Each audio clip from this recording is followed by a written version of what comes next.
Here we have a pre-owned 2017 BMW 530i. Now this one has the driver assistance package as well as the premium package. Comes in Imperial Blue Metallic, and then we have the Canberra Beige leather red interior. For the powertrain, we get a 2-liter turbocharged 4-cylinder engine. That's made it to an 8-speed shiftable automatic transmission. And this one just has a little over 44,000 miles on it, so we're gonna see how it's held up. As we come around the front end here, love the design, LED headlamps, LED daytime running lights. We have those LED fog lights as well. And just a very sophisticated look, as this one had been refreshed, I think in 2016 or 2017. And it just looks very nice compared to the old one, which still look pretty good. We get 18-inch alloy wheels here. We get passive keyless entry, all 4 doors, power door lock controls, memory seat functions, power windows, power folding mirrors, and then we also have the power side mirrors we can control as well. Trunk releases there, headlamp controls. Pull that twice to pop the hood. Get a power tilt and telescoping steering wheel. And there's our power driver seat. We have 4-way power lumbar support, and then we also have a manual thigh support there. But I have that seat up front adjusted for someone of my size, being 6'3" with longer legs. I'm gonna try and squeeze back here.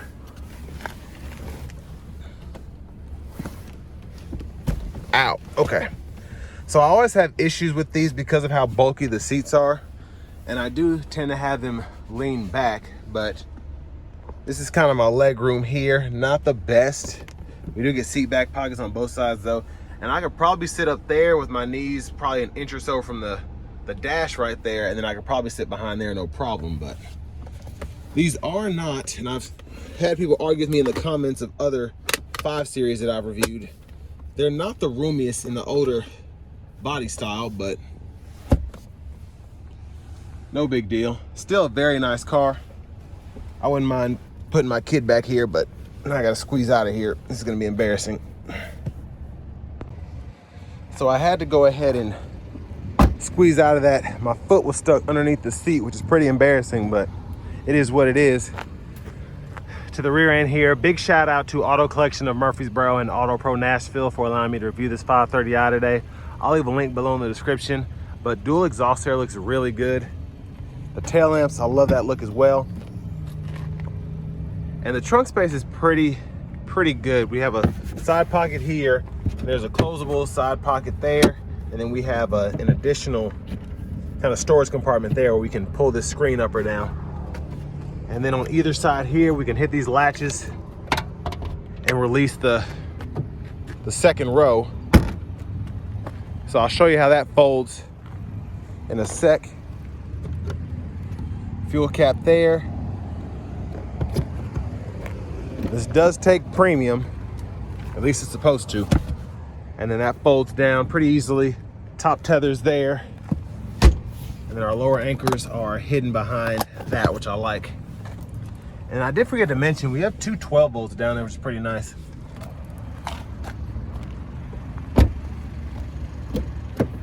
And then to our front passenger seat, same adjustability as the driver's side, including that extended thigh support. So pretty nice there. And then we can fold our bolsters in there. Lockable glove compartment, owner's manuals. We have correction paint, it looks like, and then also the window stickers here. So y'all can pause anywhere you need to take a closer look at anything, but this sticker's for $57,685 when it first came out. And for what you get, I think that's not bad, especially for that fuel economy. 34 miles per gallon highway, 24 city. And in a vehicle that I suspect to drive like this one will, very good gas mileage for something that's that fun. But mostly covered up there is that twin scroll turbocharged 4-cylinder. Well, let's go ahead and hop in the driver's seat.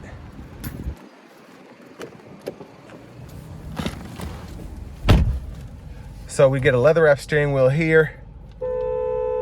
There's the horn sound there. To the radio. Navigation systems here. And then for audio, we get FM as well as CD player. We get iPhone connections through USB. We also have Bluetooth audio. being just a little buggy with me right now, but a nice vehicle, I think, in terms of the infotainment system. You do have the connected drive you can set up. You get notifications there, and then you can hit this My Vehicle, and you can go through your vehicle settings, as well as your owner's manual, iDrive settings, and you can even set up your driver profiles as well. Backup cameras there, and we have the parking sensors too, and you can kind of see that, how it'll show you there. Hazards, audio system controls, volume. You can change your band here, mode there, and then dual zone automatic climate controls. And I always say this, one of my favorite things about the BMW climate controls is you can really adjust for either side. So a lot of the times if you're in auto mode, you can only do auto for the front. You can change your temperatures, but they're both gonna be in auto. But I can take the auto off here, turn it on there, and do whatever. And then even the fan direction, I can have it set one place on this side and then another place on that side. So very neat. And we get 3-stage heated seats, wireless charging pads down there, USB-A drive, or port, excuse me, and then 2 bottle holders, a 12 volt. We can stow all of that away. Drive modes are here, so Eco Pro, Comfort, Sport mode. And then the traction controls right there. Parking sensor toggle is here. And for the electronic parking brake, pull up to engage, hit the brake, press down and disengage. We have an automatic brake hold as well. Just push that button. And then we have shortcuts for the radio. We can use this dial as well to go through that system there if we don't want to use the touchscreen itself. Center console cubby space, a USB-A, and then another 12 volt there. And with this one having the sunroof, you can slide that back there. And I love that it goes pretty much all the way back. Quick look at the back seat from up here. And then vanity mirror, premium LED lights there. And back to the steering wheel, blinkers, high beam toggle there. You can flash as well. And you can hit this to change what's in the middle there at the bottom part of the gauge cluster. And then we do have automatic wipers, one time off, auto, low, high, and it tells you when the auto's on there, and then we can adjust that sensitivity right in here. And we just pull up for that front wiper fluid. Paddle shifters behind the steering wheel, cruise control toggle, resume and cancel there, set the speed. And then we can go through those audio sources with the mode button here. Volume can be adjusted there, and we have a Bluetooth button. And then this for the voice recognition. And with the heads-up display, I like this because you can actually see, this is how you can go through your radio station presets by scrolling through on that bar with the heads-up display. So pretty neat there. And then what does this button do? I guess that's the trip meter. I feel like it reset it, I don't know. So that's there as well. Push button start, auto stop toggles here. And then finally, here's our key fob. But next, let's go ahead and take this 530i out on the road for a test drive. So starting the test drive in this 530i, I have it in comfort mode now. Still pretty quick on its feet, just in terms of the overall throttle response.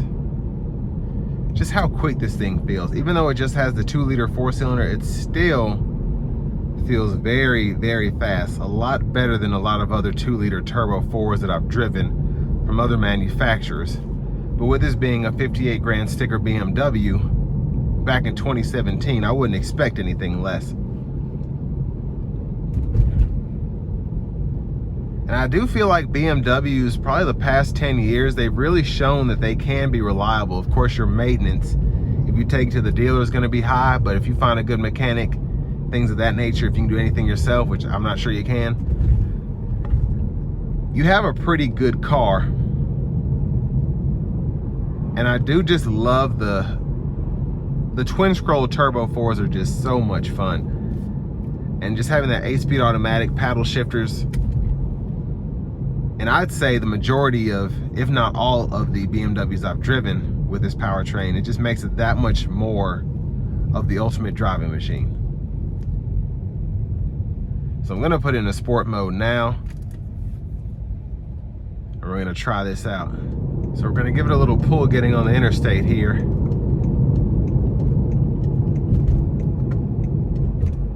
And very quiet in the interior as I downshift. And foot to the floor.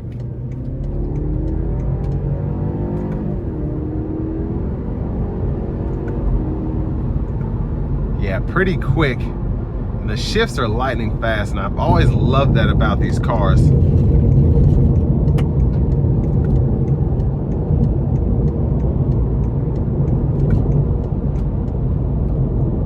So we're gonna put it into Eco Pro now, and then we're gonna turn on the cruise.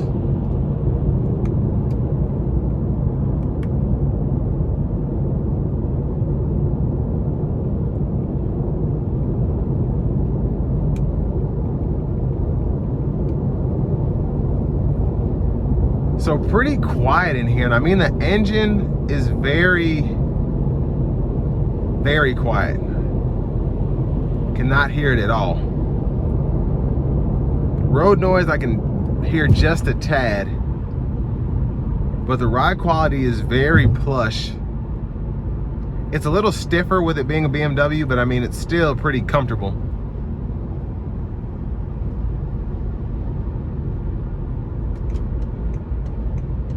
And what's really great is, again, the sound acoustics, just not really being interfered with by what's going on outside of the vehicle.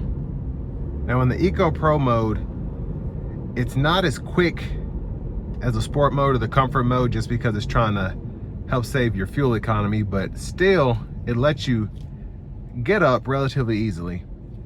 Now in this Eco Pro mode, as opposed to the sport mode, the shifts don't feel nearly as harsh. Of course, I'm not trying to redline it like I was earlier, but it is nice that you get that differentiation, I guess, between a sports car and a luxury car.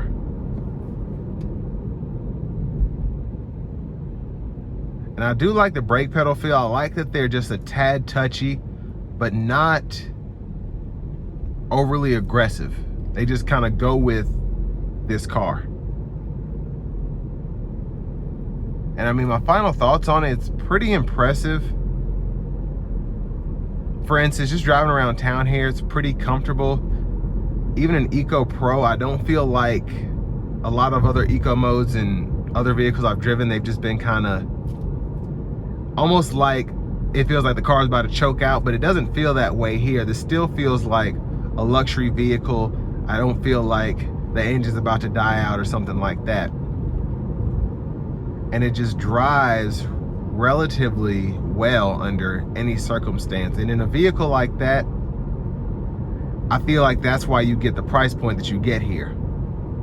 And this is something that I would like, where my girlfriend's not necessarily gonna be scared driving it, but it's also something that I could drive on a daily basis, being more of someone who likes a spirited drive behind the wheel. But I want to give one more thank you to Auto Collection of Murfreesboro and Auto Pro of Nashville for allowing me to review this 530i. I'll leave a link below in the description. Pretty good car for the money, I think. And you kind of get the best of both worlds in terms of luxury and performance. And this will bring me to the end of my review of this 2017 BMW 530i.